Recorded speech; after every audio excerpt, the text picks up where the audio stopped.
Welcome to another edition of Context is King. I'm Eric. Joining me as always, Ash. How are you, sir? Still dressed alike. Still dressed. That's going to be great on the podcast. Just imagine we're dressed alike. So we're talking bankruptcies Yes. and a couple of major ones recently. iHeartRadio, Toys R Us, and I guess it's the 10th anniversary of Lehman's bankruptcy. So what's going on? Yeah, I mean, there are actually less bankruptcies today than there have ever been. If you think back 10, 20, 30 years ago, there were a lot more. But now, because of just media being all around us, and frankly, I would say the reasons are a bit not as obvious as back in the day when it was generally more obvious why companies went bankrupt. They just kind of take a larger-than-life dynamic. So what's happening now? Like, why is the context different? Well, the context is different. Okay, let's take a step back. Fundamentally, there's, I would say, 4 buckets of reasons why companies go bankrupt. There is just operations. That's one. You know, the company just messes up. 2, there's financial, meaning the operations may be okay, but there's some financial shenanigans, not necessarily even fraudulent or not, but basically, AKA too much debt, which we'll come to in a second. 3, there could be like kind of just an external macro level, you know, market-driven reality. That could be social, like if, for example, people don't smoke anymore, you know, that might change things, or demographic, you know, so that's the 3rd one. 4th, I would say, is just technology, change, innovation, faxes, Polaroids, and actually there was a 5th one. Faxes and Polaroids. Faxes, high-tech guy, you know me. 8-track tapes. 8-track, well, yeah, I mean, that's, you know, and then 5, and these are somewhat interrelated.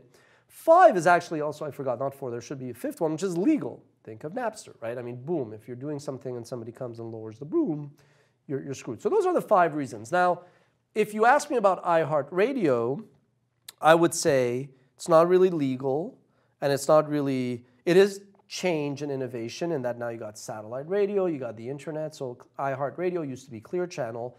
If you have terrestrial radio, you know, there's a little bit of pressure there. But that's not really why I feel iHeartRadio got hit, because it still has commanding reach. I think the other one really is more financial in this case, in iHeartRadio's case. iHeartRadio was taken private, meaning a bunch of very wealthy funds come along, they take a company private off the Wall Street, off the public markets, off the stock market. And what they generally do is they leverage the assets of the company, like an LBO, leverage buyout. They raise debt, and then they got to service that debt. So if your business is growing, or I guess from your angle, if the business is going up and to the right, you could use your new revenue and new profits to pay off the debt. Everything's hunky-dory. The challenge with iHeartRadio was 2 things happened at once.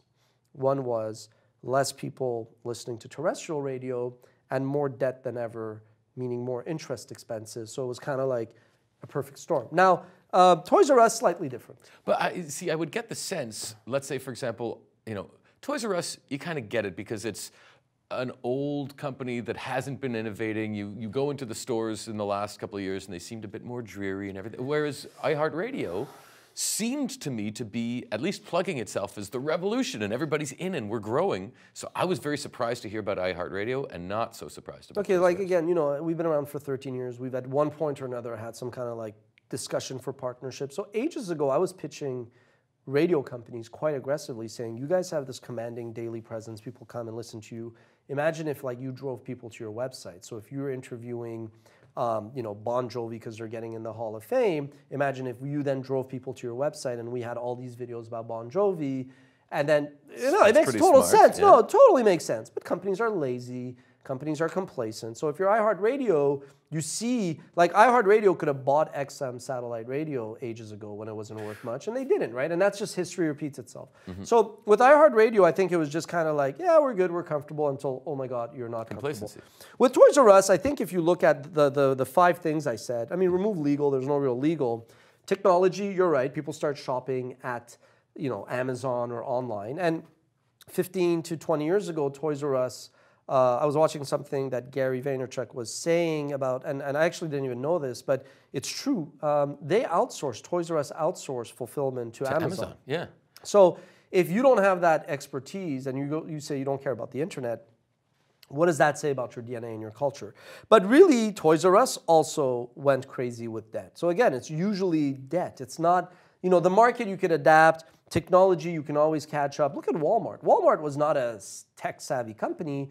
They brought on Neil Ash, who used to be the CEO of CNET, and many other moves and acquisitions. They bought Jet, who twice sold businesses to Amazon, I think. You know, a very e-commerce savvy guy. Walmart now is quite hustling rather well in terms of e-commerce. But Toys R Us raised $4.8 billion of debt in 2005.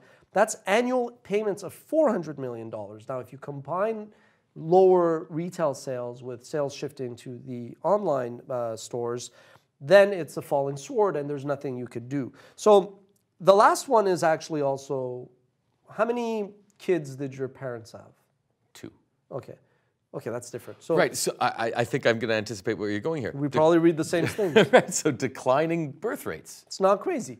Declining birth rates alone would not have killed them if they would have said, okay, we're going to do other stuff. We're going to innovate. But if you don't innovate, you raise debt, and people are buying online, and there's less kids, it's kind of like the tsunami. So I think fundamentally, it's easy to be like, blame only Amazon. It's easy to blame Wall Street or private equity. Well, what about Walmart and Target? In what sense? What about them? Them buying it? Or just the fact that, you know, people would go there to buy their Okay, yes, absolutely. No, pricing. I mean, that's market, right? We said earlier that market is sometimes price. And I mean, look, the reality is Walmart is cheaper than anything else. But I think if you are Target, you might still end up with a happy outcome, meaning Amazon might buy you. But something like Toys R Us, I'm not sure if an Amazon would buy you because you just buy those toys from the internet. So especially since they subcontracted exactly. you to... They dug their own grave. So look, if you're an executive, what I remind people is I go, if you're an executive, you can punt on some problems, assuming you're priced to perfection. But the second something goes wrong, like if there's a recession and it accelerates certain trends, or there's a new technology, or you raise a shitload of debt and now you got to service it, then you lose that margin of error. That's what happened to Toys R Us. Let me ask you something. Where do you get your toys?